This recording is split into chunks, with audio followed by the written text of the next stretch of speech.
Hi guys, and welcome to this special edition of Always You First Budget 2019, powered by IDFC First Bank. Now here's 7 interesting facts about the upcoming Union Budget on the 5th of July.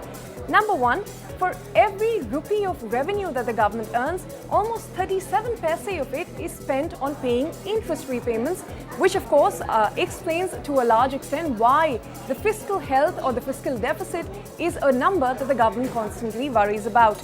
Number 2, almost 25% of the total income tax collections are spent by the government in building roads and railways. Of course, do remember, India is a developing country and therefore expenditure on infrastructure tends to be high, and that's something very normal that we see for a lot of developing nations like India. Number 3, the government spends less than 50% of the indirect tax collection, that is through goods and services tax that it collects from citizens, on centrally sponsored schemes like the PM Kisan Yojana that was recently introduced by the Modi government. Number 4, the expenditure on pensions and benefits alone accounts for almost 55% of the government's total capital expenditure.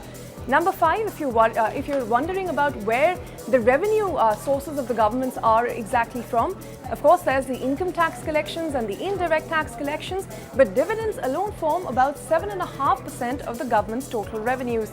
Number 6, excise collections. Now those account for 40% of what the government collects through the goods and services tax. And the 7th and the most interesting fact, well yes, everybody is talking about the first woman finance minister presenting the budget.